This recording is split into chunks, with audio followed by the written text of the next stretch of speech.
Hi, I'm Jo Taylor and welcome to the Misadventures podcast.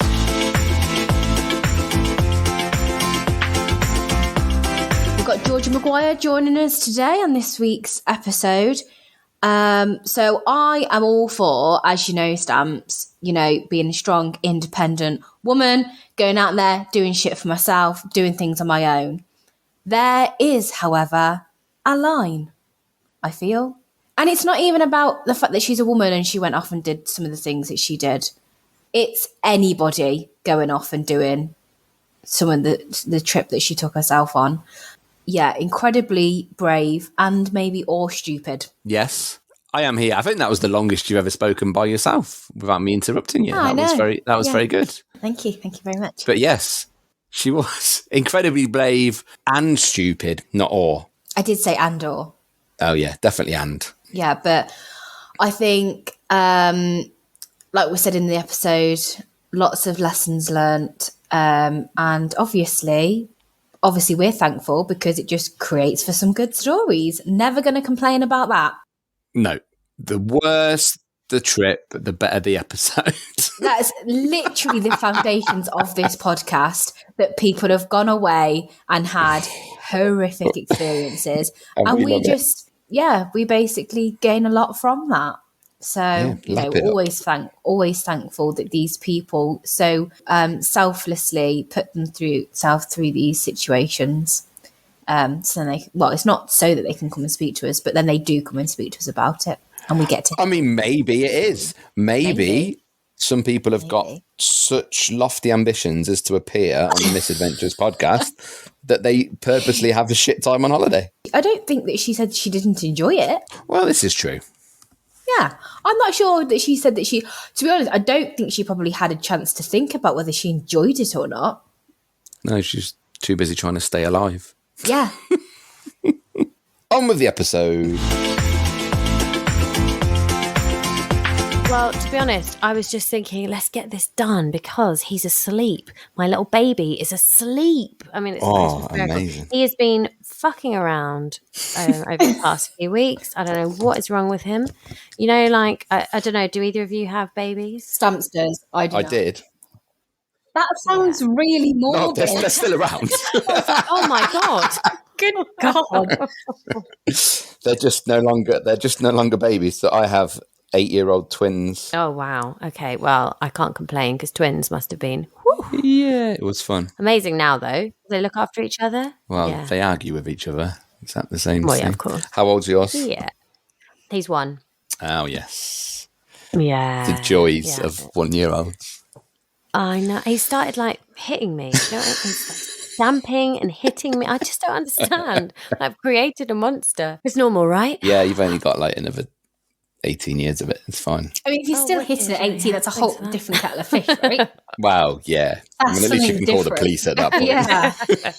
It's when they start throwing things at you, that's more amusing. Because, they start picking up heavy things and just throwing them. Yeah, I'm sure. I feel like I've got a lot of treats in store that it's best not to think about. I won't spoil it. Well, I don't have children, but I do have many nieces and a nephew. And my fear is when they go to grab my hair and pull it. I have quite long hair, but it's hair extensions. Oh, no, so they could yank it out. That's what I've just thought that's all you're concerned about, is that they're going to pull your hair extensions out. Well, of course, my hair extensions are expensive. And also they take so long to put in, don't they? So long. So you don't want to have to go back in and have that done. Well, no, Georgia, it's not an option of just going back in because I have to I live in Coventry, but I go to Essex. Yeah, I go to Essex to get my hair done. Shut up, you don't. It's not right. See, now that's Georgia back, because as a man who is follically challenged, this is but still, that's not normal, is it? I keep saying this is not normal. I don't want to betray the sisterhood, but I do feel that's written. No, that's dedication. It's excessive. For hair. That's dedication. So why? I've never said it's normal. But why this particular place in Essex? Are they the guys? There's only one salon in that whole of the UK that does this type of install method. Oh, right. Okay. So... Yeah. So I have no choice. And I know some people are saying, oh, yes, you do have choice. You don't have to have a hair extension. You don't have to have that method. This is the best method. So I do have to have these ones, and therefore But do what have is? to travel to Essex. I'm desperate to know what the method is. Yeah. So and me. it's called invisible bead extensions, and basically it's just where they're like really well hidden. You really can't see that you've got hair extensions. So why is everyone else having these really conspicuous hair extensions? If you can have, I guess a few reasons. One, location. Some people just aren't as dedicated as I am. Secondly, expense. They are incredibly expensive. Well, so flipping George's question, if it's so good, why aren't more people doing it in their salons? Because the training to go on to be able to do these hair extensions is really expensive as well. This is excessive. I really admire you for this, but none of it makes any sense. Yeah, No, I can't. see? Not your pilgrimage. Your pilgrimage does make sense. I'm with you on that. If you found the best method, but why is no one else doing it? So basically, it's a method that was founded by a lady called Mackenzie in America. I've done so much research on this. This is not like a really quick. This is a new podcast. I spent so much time in lockdown researching this shit. So basically, Mackenzie in America started this new method of hair install back in about 2018, I believe it was. You know exactly what it was. Massive in America. There's loads and loads and loads of hair salons doing it. It's just that, obviously, as she's been building up her portfolio, it's only just making its way over to like other countries. Oh, okay, this makes more sense now. Yes. I got it. So it's a new thing. Yeah. So I believe there are 2 more salons, one in Somerset, and I think there might be one in the Midlands, which is where I'm based. However, this all sounds well and good, but they have only just started doing this install method. Whereas don't want to trust them. My hairdresser down in Essex is an elite master install. Oh my God. So I can't. Is that her official title? I don't know what it is, but it's something. Master. So yeah, do you know how many times I've had to explain this and justify this to people? I'm sure. So many. I'm sure. Yeah. I'm really sorry. I have one more question. Yeah, you go. How far is the journey? It's about 100 miles each way. She's gone for the day. Oh my God. The day trip. Well, you're amazing. I mean, I think this deserves a... However, we're not here to talk about my hair extensions. What we're here to talk about is the journeys that Georgia has been on pre-baby. I assume they're pre-baby, considering the baby's only 1. Yes, they were pre-baby. Oh yeah, that's you not going on holidays for Well, yeah, it's a bit different. She will be going on holidays, but they will be awful. Well, I know we have been, and I realised that the word holiday needs to be like reclaimed, and it's just like same shit, different venue is essentially what it is. Yeah. It's babysitting away from home. That's what it is. Yeah, it Parents really on is. tour. I know, Yeah. and I now understand. I've always thought it was so weird that people go on holiday. No offense to anyone who does, but with their parents. Now I get it. It's free childcare. Yeah. Oh, absolutely. Well, I'm very slow on the uptake, you see, but now I understand. Stamps has been doing that for years, haven't you, Stamps? Yeah, you have to plan in like what. So, which nights are the kids staying in your room or in your lodge, or what nights are we getting rid of them? Oh, so do you actually ship them into the parents? Oh, absolutely. Oh, that's yeah, clever. separate accommodation. You've got to do that. That's really exactly. No, but holidays have definitely changed. It used to be that I quite like. I wasn't very good at the chilled holiday. I was quite like an aggressive holidayer. Aggressive. liked an adventure trip. Not like just shouting at people when you're there. No. I'm on the beach. Put on my fucking sun cream. Yeah. Exactly. Well, there's definitely a space for that, but no, that's not what I meant. I guess it's like the adventure trip. And when my husband and I, when we got engaged, I kind of freaked out a bit and was like, what does this mean? Does this mean I'm really old? Blah, blah, blah. So, and my friend who lives in America, Molly, she'd got married the year before and was having the same kind of thing, because it is a bit of like an existential crisis. You're like, How old were you at this time? I was 30. Okay. So this was 3 years. You're like, this is the beginning of sensibleness and the beginning of the end. Exactly. It felt like, oh my God, my fun day's over. Stamps, are you okay? Like, first of all, you're implying that your children are no longer alive, and now you're saying that 30 is basically the doom and the end of everything. I meant the more getting engaged bit, to be honest, Right. but I'm not the That's one. not great either, but you're not the one saying it. Well, no, but you're the one who just said I got engaged and then thought, my fun day's over. So you didn't have to accept. No, I wanted to. She might have done. You don't know. Yeah, exactly. No, don't read any subtext into this.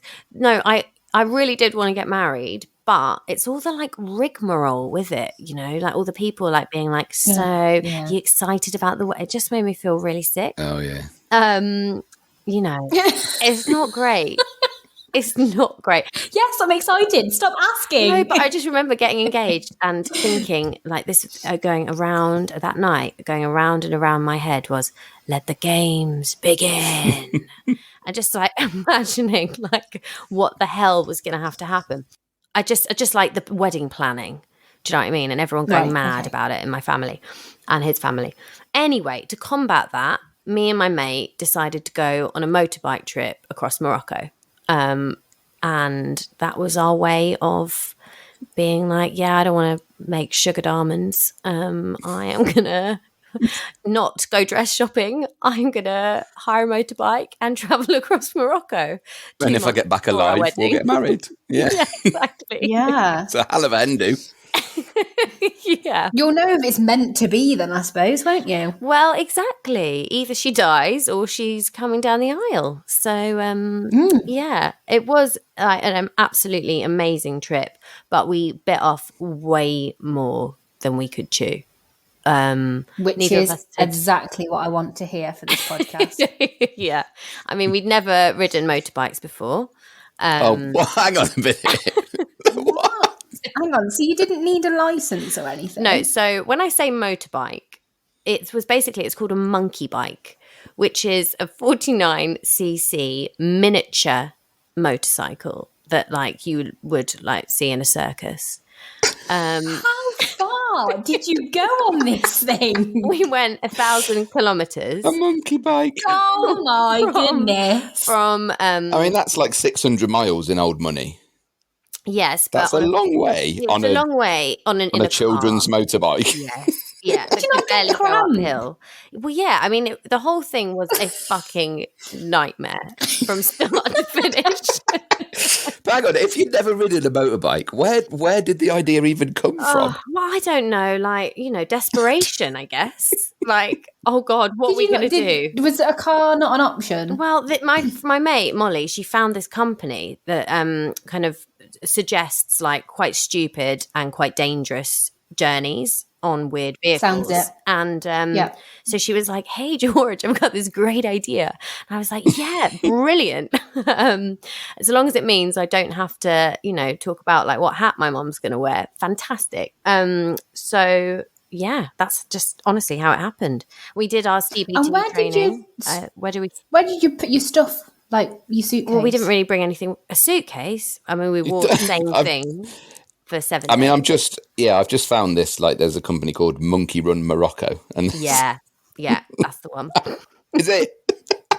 That's the one. Oh my God, Joe, I've just sent it. You need to have a look. It's I'm looking now. Like that guy looks fairly uncomfortable, doesn't he? Do you know what it is? It's one of those. It's like one of those little bikes that like a kid gets for Christmas, and for about 13 days after Christmas, he's riding it around the street, and it's like making that little noise. Yeah.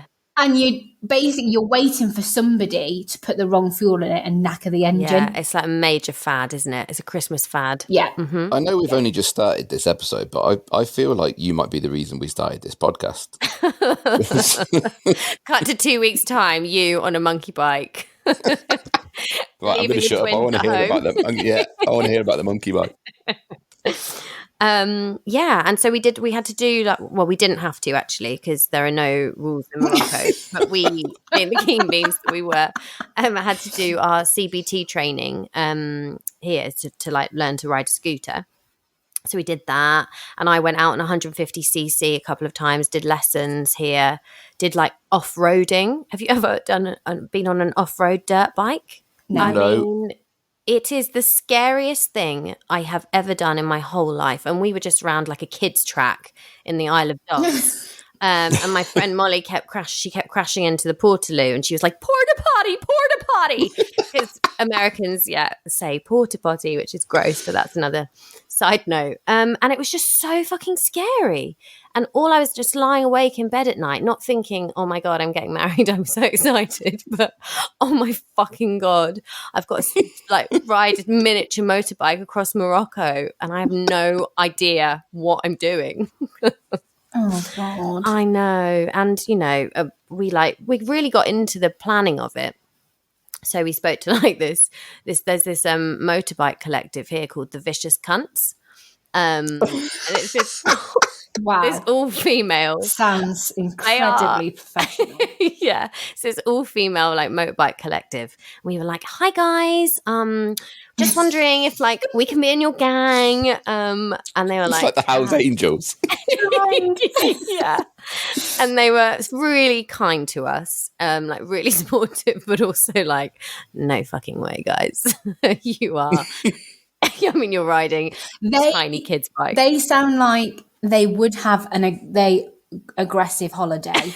Yeah, they sound like they would shout about putting sun cream on. Yeah, definitely. We were the apprentices, They weren't into us. And we also decided that we were going to film it. We were like, oh, this is going to be an amazing adventure. Let's make a travel documentary. Oh, yeah, of course. Like an earnest trip across Morocco. Let's take loads of amazing footage. So we did this crash course in filming and how it's going to work with GoPros on our heads and logging all the footage at the end of the day. Oh my We took it so seriously. And I mean, you don't have to be a psychologist to work out that the displacement that was going on here. I'm going to fill my brain with as much other stuff as I can. Yeah. Oh, I love this.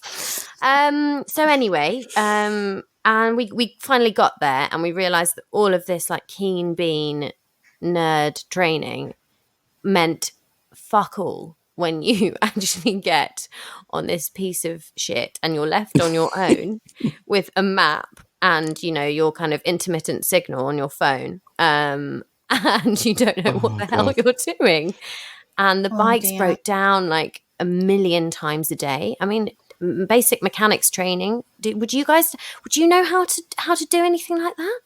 Not a clue. No, but also basic thought process would be: is a bike like that really the right vehicle for the journey that you're taking? Very good point. Like I said, it's for like going around council estates, isn't it?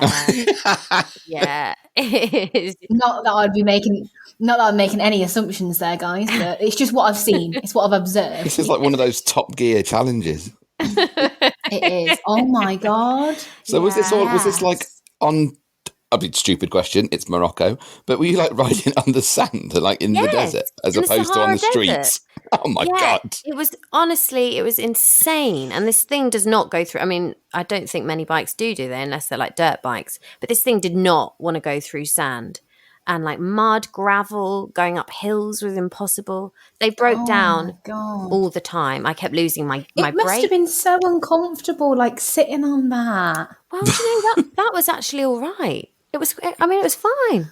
I didn't mind the sitting on it. And then the burn as well, like surely the sun, like the skin, like because you've got no roof of a car to protect you. And well, what you haven't realised is that we were keen beans. So obviously we had full on like motorbike gear. Oh my God. Of course we did. Would that not have been hot? Were you not roasting? Well, no, because of the breeze. Well, yeah, we were absolutely boiling. The breeze. So slowly. Oh my God. But it sounds terrible. Did the Vicious Cunts give you some leathers to wear? They did. We had some amazing clothes that they sorted us out with from Knox Armour. So we had full on body armour. Oh my life. honestly, everyone was like, who are these two fucking clowns coming through Morocco wearing full on like proper professional biking gear on these miniature kid bikes? Oh my God. I know. Through the sand. They're probably not used to carrying like any weight at all. Full on leathers. I know. And the only equipment that we had with us, the only clothes, we had like a toothbrush and all this camera equipment. So everywhere, we'd stop on the street trying to be like really earnest and cool and like take moody footage of the Atlas Mountains in the background. And I mean, which was a disaster because we didn't know what the F like we were doing, I know. And then we're like, oh, but two women traveling alone, it's going to be really cool and empowering. Oh, I don't know, guys. And the thing was, we did actually meet some Essex boys. We were there.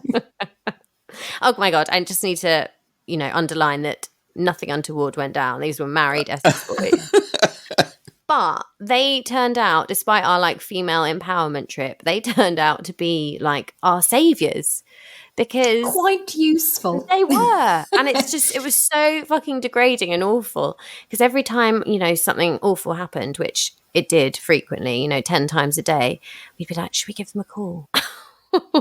See where they are. Because they were going on a similar route across the mountains and they'd come and help us. So they would be on their route and then you'd be like, hi guys, it's happened again. And they would drive like, all right, girls. They would drive off of their route to come save you and then they would go back to their route. They must have just been zigzagging. I mean, I know it sounds like beyond the realms of possibility, but yes, that is exactly what happened. Why didn't they just come with you? Well, because we were female solo travellers, Joe. We were on our empowerment trip. Yeah, that's it. They were like, you've saved us once. We won't need saving again. It's fine. You crack on now. Exactly. And then 20 minutes later, hi guys. Sorry. I know, but we did eventually, miraculously, we made it in one piece. I do not know how. I mean, that's impressive, though. I mean, 1,000 kilometers. That's a hefty way to go. Do you want to know what's impressive? Those lads, they drove 2,000 kilometres because they had to do the journey twice. I'm going to have to send this to them. They'll be so grateful. They'll be like, yes, we agree. And why wouldn't the girls just like come with us on our journey? Also, all the footage that we had at the end was so stupid. We just had like camels in the background and like, I mean, the whole thing was just madness. So we just ended up making some like comedy sketches out of it, which was much better rather than our earnest David Attenborough style travel documentary / nature documentary. I mean, I wouldn't recommend it. Don't do it. Oh, this may shock you, but I wasn't considering it anyway. Just a quick question. If you were to do a similar trip again with Molly, what would you do differently? Literally everything. Choose a suitable vehicle. Have the correct training. Have the correct training beforehand. Know our route properly. I mean, literally everything. The whole thing was a disaster. I'll tell you what you could do for your route thing and your intermittent signal on Google Maps when you have got signal, when you have got Wi-Fi, whatever it might be, just download the map from Google so that you can use it offline. We did. I mean, yeah, we did do that. And I have to say it did not help one bit. Really? I mean, it really helped me. Most of the Sahara looks quite similar though. Yeah. Yeah. And through the Atlas Mountains, when these bikes, hers wouldn't go uphill. Mine was really good at uphill. And mine would lose control downhill. So mine would go, it was like really, we had to keep stopping to catch up with each other because hers was perfect downhill. Mine was out of control. I mean, honestly, it was like Dumb and Dumber, like going through that. Why did it not occur to you to just get one good bike? What, and both go on that? Actually, that's a really good idea. If only you'd been there. Have you seen how small these bikes are? That's what I'm saying. So don't get the small bike. Get a proper bike Oh, a proper bike. Yeah, and just one. But the thing is they're really dangerous machines, those big motorbikes, whereas these just felt like you were just on like a little kid scooter, so it didn't feel so dangerous. No, but it sounded like you could have been left in the Sahara Desert. That sounds dangerous. Oh, God, yeah. And Molly had this GPS tracker that that her very concerned family in America had made her take with her. And we'd just get back to the wherever we were staying, the guest house, at the end of each night to like a gazillion messages, because it was like, why haven't you moved anywhere? You've literally been in the same spot for hours. We've been so worried about you. Oh, my God. And that wasn't because of signal. That was just because of how slow the bikes were. Yeah. We've been riding for 6 hours. We've moved a mile. Oh my God. Goodness. And all the rules were, obviously don't drive in the dark is the main number one rule. And of course, on the first night, because these bikes were so slow, we ended up getting back to the place at like 11, driving these minuscule tiny bikes, like shivering in the cold, passing huge trucks in the road. That must have been so scary. Did you see any like wildlife? Loads of camels. Camels? We got anything that was scary? Like snakes, do you mean? Yeah. No, I wouldn't have been able to cope with snakes. How do you feel about snakes? I mean, not great. I won't be inviting one round for tea. I'm all right. I'm all right with snakes. Are you? Why? How can you say you're all right? Have you ever actually been next to a wild snake? Well, not a wild snake, no. Well, then. But when I'm not asking Georgia if she saw a man with pets, am I? No, but when I watch old In the Jungle program and they have to get in a box with the snakes, I mean, I could do that one. Do you? I could do the snakes. Yeah, spiders. My worst one. Oh no, spiders a whole of the no. Oh dear. No, I hate spiders, scorpions, crawly things, but snakes. I'm all right with snakes. Oh my God, the way they move along the floor and you can see their stomach cling to the ground, that freaks me out. What about creepy crawlies? No, I don't mind about them. They're all right. I see. Oh no. They can stay. Oh God, no. I've now put my legs up on my sofa. Oh, really? Yeah, literally. No, to be honest, I wasn't thinking about that. I don't know. It just wasn't. I was too freaked out just concentrating on staying alive, Thinking about the main thing that was going to kill you rather than the other things that might. Yeah. It was a real adventure. I mean, sometimes you got to do stuff that's going to shake you up a bit, haven't you? Yeah, I mean, that's a great story to tell. Yeah, I agree. But, I mean, I'm not sure that's warranted, though, the trip that you did. No, it was so extreme. We kept saying that to each other all the way. We were like, this is really extreme, isn't it? We're like, yeah, let's go on a city break next time. Like, yeah, there are levels, aren't there? There are levels of travel. You level up. So how long did you go for? We were there in Morocco in total, I think, for 2 weeks, maybe 10 days. But the actual adventure, the journey was 7 days. Maybe it was 2 weeks, yeah. Oh, okay. So not like uber long then. It wasn't. No, not at all. That's okay then. That's it felt like we were there forever. I mean, the country, I don't know if you've been, but it is so beautiful. Like, it's amazing. Hang on. So you did, in 7 days, you did 1,000 kilometres and on these tiny bikes. Did you do anything apart from ride the bikes? Are you joking? Absolutely not. Of course we didn't. So that's 90 mile a day on a monkey bike. Yeah. Yeah. I mean, that's not a holiday. I know. Oh, sorry. So, and the point was, apart from escapism, to not plan a wedding. I mean, that was the lengths people will go to. Exactly. I don't know, to prove to myself that she's still got it. And I have to say, I disproved that. I really did. And the outcome is, I don't. Yeah, exactly. Next time, go to Barcelona with the girls. Yeah, that's all right. Yeah. I'm now ready to get married. I've got nothing else left. I might as well settle down. Oh my God, I was done for. What did your fiance think about this? Did he think you were mad? Yeah, of course he did. But he's a very wise man, and he just let it play out. She'll learn. He knew exactly what was going to happen. But yeah, did you not think? And I've just asked this lady to marry. Well, not this lady. You weren't a stranger, but I've just asked her to marry me. Lady. And now she's literally put herself in one of the most stupid, dangerous situations possible for 2 weeks. Did that not tell him a lot? Well, no, I mean, he knows me very well, and this is not, perhaps not that surprising as an outcome, but I think he was more embarrassed to his family, actually. Where's Georgia? You know. Yeah, like, why isn't Georgia here over Easter as we like carve into the lamb as Mum's house? Oh yeah, she's with a mate on a miniature motorbike in Morocco. Oh, okay, cool, yeah. Yeah, I think that was the worst part for him. Dear. Oh my goodness. Did you buy him a gift for when you got home? Like a gift from Morocco? Yeah. A little memento. About that one. No, not even a fez. No. Listen, I was the present. His alive bride was the present. To be, yes, absolutely. I'm back, and I've decided, yes, I will marry you. Yeah, exactly. After some thought and some questionable situations, I'm ready. The marriage has been in fate's hand, and she's rewarded you with me. So there we go.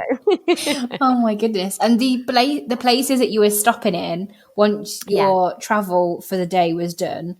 What were you staying in? Like, were they hostels? Were they hotels? What were they? Yeah, like guest houses. Okay, what were these like? Mixed bag. I love a mixed bag when it comes to accommodation. That's the worst thing though, surely. Like, if you're riding all day on one of those little bikes and then you end up in a dive for the night, that's got to be horrible. I mean, I know it sounds extreme, but it was extreme. We were just so grateful to be alive at the end of each day. I'm not joking. We were like, okay, we're wicked. We've made it. Let's have a stiff drink and quickly get to sleep because we've got to be up in 4 hours and do exactly the same again. Oh my God. Honestly, I've got to applaud your resilience. Well, if you want to watch any of the, we made a little web series out of it. So brilliant. You can watch some of our adventures. It's on YouTube. Absolutely. Send us that link. I will. I'll send you the link. Fantastic. But it was did feel like a big achievement. But during, we were just, we were like, what the fuck is going on? And you came back friends. We did. Yeah. Oh, I mean, we would love to do it again. We would think she's got a baby as well. And we're thinking, should we do something like this with our babies? Oh, yes. God. I thought at least you were going to say, like, to escape the babies for a bit. No, I know. Well, yeah, I think maybe my mother-in-law would have something more to say about that one. But, adventure travel, I think there's a market for it. And I feel like, I don't know, I feel like we are, as women, dissuaded from doing stuff like that, especially on our own. You're like told you have to have a chaperone or whatever, and it is really annoying. And that was one of the reasons for our trip. Unfortunately, our knight in shining low-cut V-neck tops, the Essex boys. Oh God, the worst. disproved our female solo travel thing. But that was just us. Loads of people have done it and not needed a group of friendly Essex boys to save them. To save us. Yeah, exactly. And I just want to go back to the place that you were staying. What was the food when you got to these guest houses? Oh, it was amazing. Was it like good food? Yeah, it was delicious. Oh, okay. It wasn't food that you were like, I can't eat that after a whole day.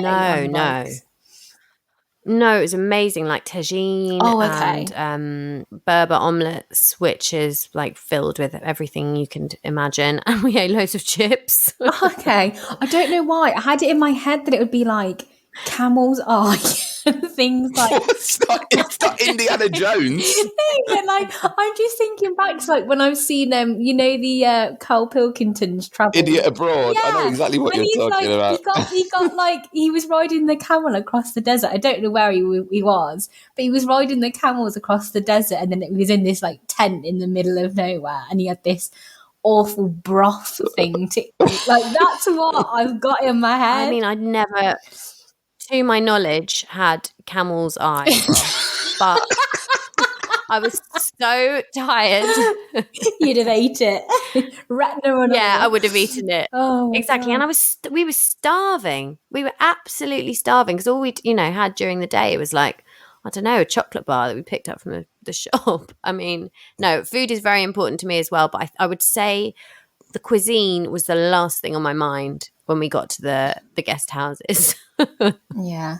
I do remember at one point them having like some contraband rosé for some reason. Bottle of this, like, it'd probably been there for like, 40 years. It had dust all over it. And we were Nice. like, give me the rosé. Oh, so some days you were even on the bikes, maybe slightly hungover? No, I mean, again, when you're like living in fear, you don't really get hangovers. Yeah. You know? Be so alert. Yeah. Oh, my goodness. Yeah, exactly. All like normal emotions just seem to dissipate, and actually you're just left with this like low level panic that gets you through anything. Yeah. Morocco, tick, done it, lessons learned. You would do everything differently. 100%. Yeah. This is not a how to go on holiday to Morocco podcast, this episode. Oh, none of the episodes are how to. Like, absolutely not. Yeah. You eventually did go through with the wedding. And I know that because honeymoon, you went to Japan. Yeah, I was going to say, did you have a nice calm holiday for your honeymoon after that? It is we're on about the same guy, right? We are the same guy. Not one of the Essexes who's like swept in at the last minute. No, You had an absolute change of heart while you were in Morocco. No, definitely not. Definitely not. And yeah, we did have an amazing wedding in the end, and then we went on honeymoon to What was his mother's hat like? She didn't wear a hat. We banned hats. Yeah. Good choice. No hats. They're bloody awful. Why? Yeah. Why does anybody have to wear them? I don't know. I have to say I hate a hat. And I'm sorry, I'm not a fan of that whole penguin suit either. Oh, no. No, same. I'm not either. It's unnecessary. It's really unnecessary. But then again, the first half of this podcast has been full of unnecessaries. So there is that. True. I think I should have just gone for hats and penguin suits. Life would have been much easier. The thing with a penguin suit, you have to be a very particular build of man What build? Why? to What wear build do you a have to be? penguin suit. I think like Give us an example, Stamps. Like who are you talking about? like a Matt Smith or like a David Tennant could probably pull off wiry. a penguin suit. Yeah. But someone like me, as soon as you get a jacket with a tail, you just look like a hobbit. I think they look awful on everyone, to be honest. I think they're stupid. It's like a really novelty outfit. Why would you wear that? We're supposed to take them seriously. And the hat, don't even get me started on the top hat. It's kind of like, I don't take him to be my husband anymore, to be honest. Can you Yeah, exactly. get him changed? Bring him back. Exactly. Yeah, try again. We're not having this.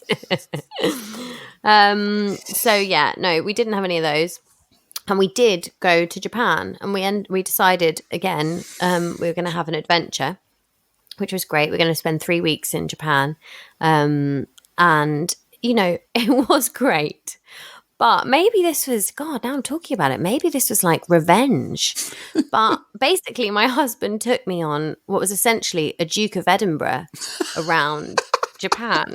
My God. It was so extreme. Again, we went skiing, we went hiking, we crossed the country on planes, boats, trains, bikes, electric bikes. And he planned the whole thing, getting on Google Maps. But obviously that doesn't give the accurate length of time it's going to take, because it doesn't take into consideration like traffic or train stops or whatever. So it took so much longer than he thought. So he spent so much of it in transit, zigzagging across the country. And we did everything. I mean, it was absolutely amazing, but we were so tired. Yeah. So It's as if he's gone, you wanted an adventure? Right, now we're going to have an adventure. He showed me. And put you through your paces. He showed me. So we're going to go Japan, but we're going to go to all of Japan. Yeah. So how long did you go for? 3 weeks. Oh, okay. So a really good, decent chunk of time then. Yeah. But I mean, And you it's did a 5-week holiday huge in that country. time? Yeah, I mean, more than that. It was like 2 months worth of trips. Yeah. It was like he thought we were, on the Isle of Wight. I mean, we were just whizzing around. And actually, it's like we're in this huge fucking country. And yeah, I mean, it's an amazing, amazing place. But, I think you need to focus on like a couple of areas. Yeah. Have you guys been? No, so No, I've never been. no, it's somewhere I definitely want to go. But Yeah, on the list. naively, you say Japan and you kind of just automatically think Tokyo and cities, and you don't really consider the countryside, as it were, or like cross-country I mean, travel. that's the bit I really want to see. Like, I think, Yeah. I think I'd like to see like the cities, and they would be great. But I think I'd be entertained by them for a very short amount of time. I think it's the countryside element that I would want to see most. Yeah, it is really amazing. That was definitely the highlight for me, actually. We went to this one place called Naoshima, which is like this art island. And it's obviously you had to get a train and then a car and then a boat and then an electric bike to get there. But it's like it's incredible. It's like a James Bond island, and there are all these amazing like artists have done installations. There are loads of Kusama sculptures there. There are these 3 main museums. And all these modern artists have done loads of work, and there's this huge like Monets and Picassos everywhere. Honestly, it's incredible. And there's this hotel that you can stay in that I was really excited about. They've got, Hockneys on the wall, and it's like this really cool, like quite honeymoon style hotel. Yeah. And I was like, brilliant, I can't wait. And we got there, and the taxi that was taking us to where we were staying didn't stop at the main place. I kept on going and going and going and going to the other end of the island. And basically we were staying in a yurt in this like disused caravan park at the end of the island. How would that happen? Well, we booked it really late, and I just thought a yurt would be really romantic. Oh, right. And I was like, oh, this is lovely. Staying in a tent. Oh, God. But it was actually really fun. So, yeah. So did you were you booking your accommodation as you were going then? Some and some. Because we wanted to leave a bit of fluidity on, you know, in case we got stuck anywhere. But yeah, the yurt was definitely a last minute addition. Yeah. Okay. Not that there's anything against, I don't have anything against yurts, but for all our yurt fans out there. Yeah, exactly. I don't want to Please don't write in. But yeah, it wasn't for me, to be honest. No. Well, it's just camping, isn't it? Yeah, that's it is. Just like on a like bed with legs. That's all it is. Yeah. And me and Stamps, we're both anti-camping. Yeah, I'm allergic to camping. Very much anti-camping. I absolutely hate it as well. I hate it. I'm assuming the yurt was lovely. I'm assuming you did Tokyo. Yeah. How we was did that? Tokyo. Because that's where I want to go. Yeah. Is it amazing? It was. It is absolutely amazing. Of course it is, yeah. It's like a huge, sprawling city. And the coolest thing about it, I think, is every like little corner you turn down, there's like a little magical rows of shops or bars and, everything in, there are lots of like little miniature winding corridors. I mean, it's just such like a city filled with ingenuity and innovation and amazing design. Yeah, it was a really exciting place to be. I really loved it. Looks like an adult's playground. Yeah, it is. Is it like London and New York, where it's basically busy just 24/7? Yeah, absolutely. And there's a huge booze culture there. So Brits, really? we fitted right in. Oh, yeah. See, it doesn't surprise me that they would like a good drink. Of course they do. They love karaoke. You've got to get smashed first, haven't they? Yeah, but I don't know. It doesn't strike me as a place that would be like binge drinkers like we are in the UK. They are massive binge drinkers. Really? That does Oh my God, what a surprise me. generalization. But it is written about. No, and the thing is obviously sake is their like national drink. Yeah. And I didn't quite understand that sake is not wine; it's like a spirit. Yes. So wherever we went, I was just downing the stuff, thinking this is delicious. And a sake hangover, I thought I discovered the key to Japan's drinking problem. It's because the sake hangover is not like a normal hangover; it's very light and like a floaty. Is this the one that's made from rice?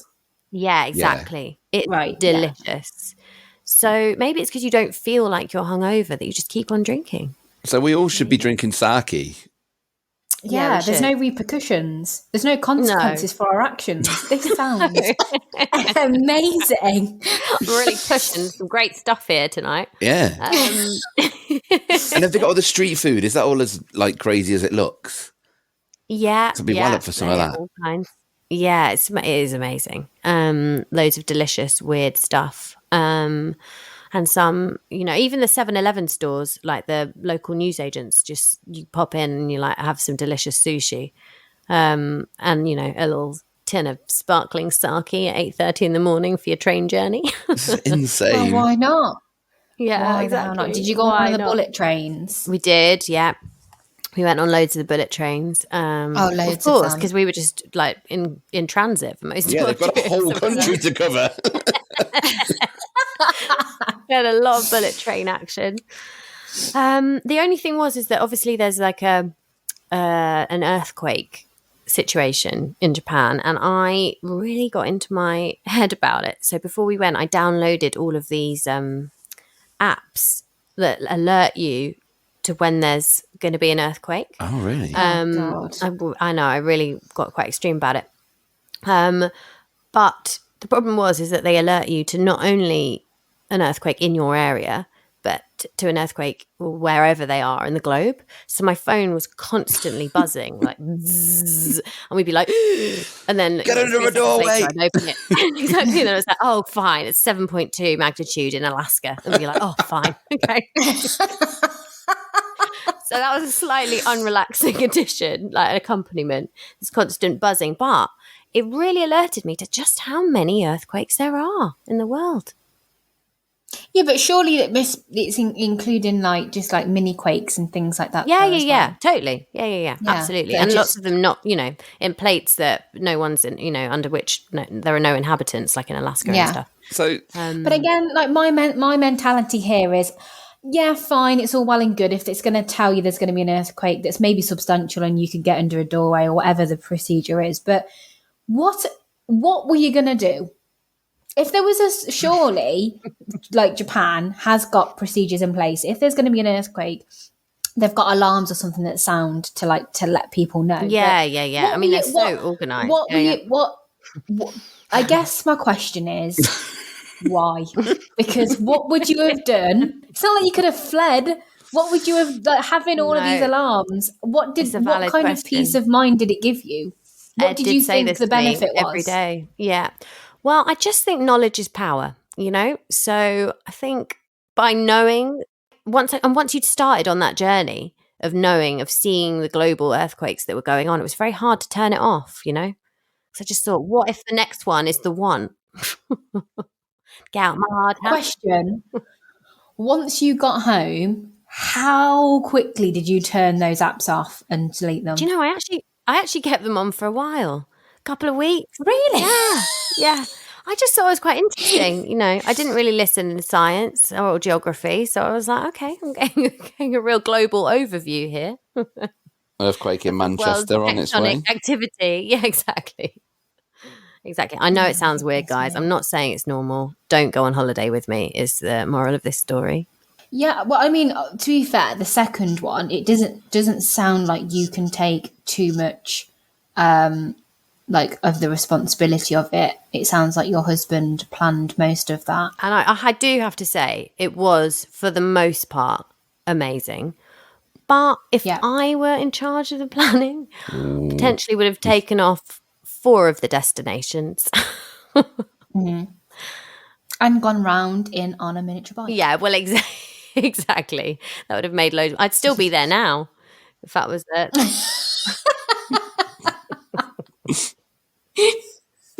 Oh my goodness me! So, did you say that you went? Did you say you went skiing? when you were there? Yeah, we did. Yeah, Had you been skiing before? not much. No, like twice. It's more experience than you had for the bike.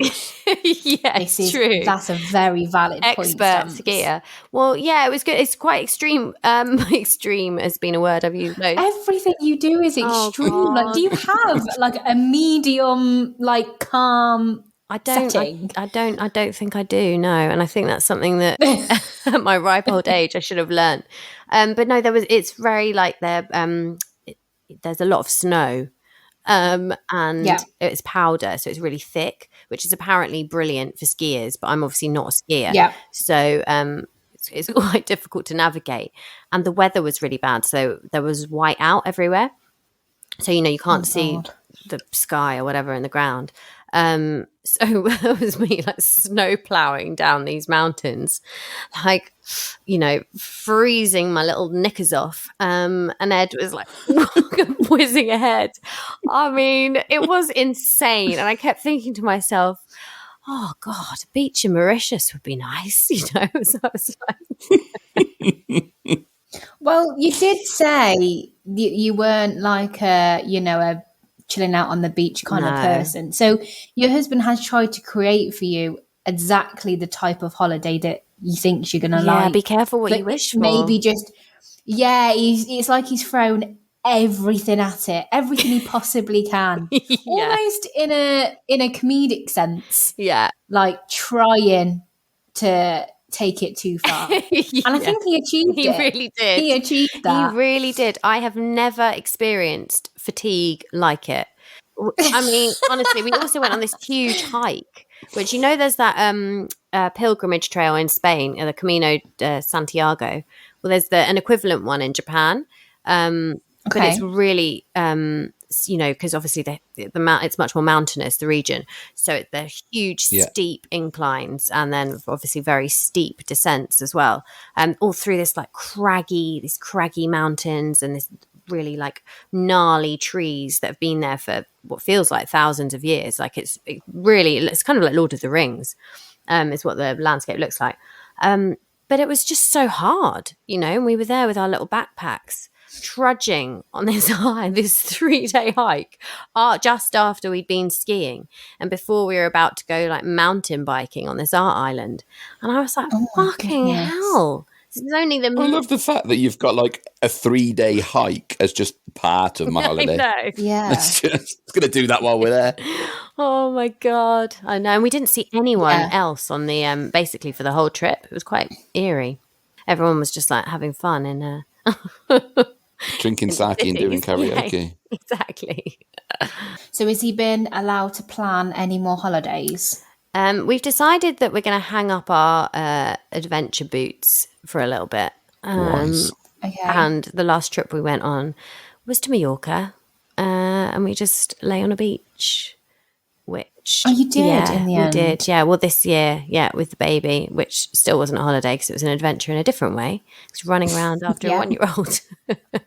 Oh my goodness! I know, me. we've learnt too late. That's the thing. So, but obviously, this is post COVID. Was it nice to get away? Yeah, it was. It was really nice. Have you guys been away? I've ventured as far as the Isle of Wight. Oh, well, that's nice. We were supposed to be going to France with the in-laws. Yeah. we had babysitters. Yeah, well but done. It was far too touch and go, and it was like, if you want your money back, you can have your money back. So it's like, right, let's just can this. It's not worth the risk. The kids want a holiday, so we decided we'd just go somewhere that felt further away than it was. So we went to the Isle of Wight on a ferry, which ended up being amazing because we were there when it was like that ridiculous week or two and it was like 30 odd degrees. Oh, Rich, did you swim in the sea? I don't like the beach. I took my bike and went on lots of bike rides around the island. Did you? Well, my wife went swimming with the kids. Did you? She let you get away with that? Yeah. Oh my God, your wife is amazing. She let you just cycle around on your own without a care in the world. We'll cut that out. Well, Yeah. she was looking after the kids. Yeah, Joe says the same. So I did the Isle of Wight Randonnée, which is like the whole circumference of the coast, which was really cool. It was like 70 miles, but it was like 32 degrees. It nearly killed me. It was so hot. But yeah, I think I went out 4 days riding out of like the 10 days we were there. Oh my! You went on a holiday on your own. Yeah, he did. I did. Yeah, absolutely. With my bike. Oh my God, you're so lucky. So do you see what you can get if you go on holiday with the in-laws, Georgia? Yeah, that's Yeah. And what's funny, which actually I don't think Joe even knows, is because, you know, road bikes aren't particularly cheap. So I didn't want to leave it in the car in case somebody saw it and stole it. So it actually stayed in our bedroom. Oh my life. I did not know that. Next to my side of the bed. no. That is your wife is too a much. saint. Your dirty old bike. It's stays not in your dirty. room. It's a road bike. Don't tell me you polish it every night. It's pristine. He is mega into his bikes and they're like his babies. We went to Manchester together to go and see some comedians. And we were walking down the street and we were walking past this like bike shop, and you should have seen him. He was mesmerized by this bike shop, and he could tell me exactly what the bikes were in the windows. I have to hear about this all the time, Georgia, and I'm not even his wife. God knows what Lucy has to go through. It's such a good job I got married before I got into cycling. Otherwise, she would have never have agreed to marry me. Bike. Yeah, exactly. I'm like... You're the guy who fell in love with a bike. That's it. I would have married an inanimate object. But yeah. But do you have loads of them then? I have 3 road bikes. What What you need to know is he has more than what he can ride at any one time. So that to me is too many. You need different bikes for different things. Oh God. What, one for sports and one for picking up the ladies? Is that what it is? Yeah. Oh yeah. Because I tell you what really does it for me, Stamps. It's a man in some lycra get up on a push bike. Oh, do you wear all the stuff? Oh yeah. Oh, do you? Yeah. Like the shorts and stuff. Head to toe, proper bib shorts. Oh my God. Lycra. What colour? I'm quite partial to a pink. Are you? This is not about me. Obviously, it gets better. Like, are you seeing how, like... I'm just enjoying the heat being on someone else's, like, ludicrous life. It's making me feel better about my choices, so thank you. Yeah, I'm starting to think the monkey bikes aren't such a bad idea. So, yeah, exactly. So, Georgia, obviously, you've only very recently been away, but where is next on your list? Well, we really want to go to back to Sicily. Okay. I've never been there. We've had a couple of holidays in Sicily. Oh, it's so nice. It is dreamy. It's really dreamy. It's got like lovely little magical beaches, little coves everywhere. Obviously, amazing food and wine. And, you know, it's just quite a fun place to like hire a car and travel around. Yeah. And beautiful countryside. Is it easy to drive around? It's not scary to drive around? Yeah, no, it's fine to drive around. Yeah, okay. Yeah. It's obviously the Italians have different road rules to us, but just keep out of their way. And you'll be as in they just do what they want. Yeah, exactly. But it's just such an amazing place, and the sea. So that'll be our next trip next year. I hope. Would that be with the in-laws? Well, yeah, or maybe he'll be NFI'd for a few days. Yeah, what do you think, guys? Leave him with my mum. But yeah, I think either bringing with or leaving him with others. But the in-laws tip, that's the one. My life's going to change. Even if you offer to like, we'll pay for the separate accommodation. Don't worry. Oh, do you have to actually do that? Normally they say no. Don't worry, it's fine. Okay, perfect. The offer will be enough. Or you just start saying, like you say, we really fancy going back to Sicily, but it's just not really baby friendly. Yeah, exactly. Start laying the seed. We've got a wedding supposedly in Idaho. I don't really know where Idaho is. in September. So I have like sowed the seed with my dad and his girlfriend. I was like, so do you fancy a little trip to Idaho? Have you heard about it? It's supposed to be a really great place, you know, see if they can come and look after the baby when we're there. Wouldn't that be great? That's going to be a great plane trip. Yeah. Well, if my dad's there, hand him over. Because grandparents really, really like the babies, don't they? Did you find that? Have you found that with your parents? They're really into them. Yes. Which is ironic because my dad wasn't interested with me. Yeah. Yeah. Same. That's it. They don't want their own kids. It's because they can give the grandkids back. That's what it is. Yeah.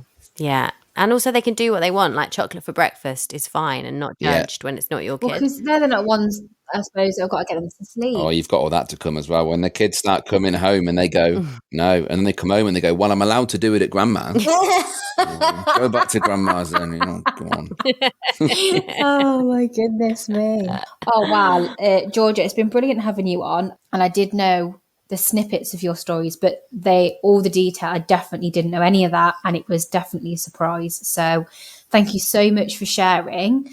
I've had a right little giggle, and I think Stance has too. It's been very thanks good. for having me. It's been really fun. Yeah, so thank you so much. So you'll have to go on your next trip and then update us on how it's gone. Also, please do send us that link to your videos so we can have a look at those. I will. I'll send them your way. So, verdict, brave or stupid? I'm still saying both. Okay. I mean, yeah, it was a stupid decision in the first place, but then they were kind of brave to go through with it. I think the word that we are looking for here is resilient. Oh, yes. For them to carry on the way that they did and to not break down and cry. That is just resilience. With no help whatsoever from anybody else. That's not completely correct, is it? All by themselves. And also, just a little update from myself. I have actually, since recording this episode, been and had my hair done my little trip down to Essex. I thought you were going to say you'd got your motorbike license or something. Not I've had my hair done again. It's on the cards, though. I tell you what, that's on the cards. I want to do it. I do actually want to get my motorbike license. Probably something you don't know about me, which is there's not much of. You do know a hell of a lot about me. Unfortunately, that is true. Do want to get a motorbike license, but no, I've been and had my hair done and went and did my trip down to Essex last weekend. Actually, the one just gone. I'm so glad. And to a little update as well. I go every time I go down to Essex, have my hair done, and then I go to a pub, the Nag's Head pub. Just before the Are you trying to give a shout out to the pub? No. But now, because I go there every single time I have my hair done, because it's just nice pub, good food, I always have the same order. I know exactly what I'm doing. I like the layout of the pub and everything. This is an advert for the pub. You're going to give us the web address in a minute. I don't get disturbed when I'm in there or anything. But the waiter came over to me this time and he's like, you've been here before. You come here every couple of months and you're always on your own. He's got his eye on you. Don't think he has, because he's in Coventry with his boyfriend in a couple of weeks. Oh. And he's coming to see you for a threesome. No, he's not. He's got some work. He's doing some modelling down here, up here even for him. But just coming back onto Georgia, I think her husband was somewhat... what's the word? Ambitious about how much he could cover in Japan. I mean, it was bold, wasn't it? It was. Like, don't get me wrong, totally get it. You go into a country where there's so much to see and, you know, you want to cram as much in as possible. But I think my approach is, and I had to keep reminding myself this is of America, you can go back. You can go back. But equally, I think there is a lot to be said about maybe doing less, but really taking the time to enjoy them a bit more than trying to do many things half-heartedly or not being able to really immerse yourself in the experience, the moment and all that sort of thing. So, yeah, I think I'd probably do it a little bit differently. That's it. Sometimes less is more. Indeed. Not when it comes to hair, though. More is I wonder where you were going to what you were going to say. Yeah, same time next week.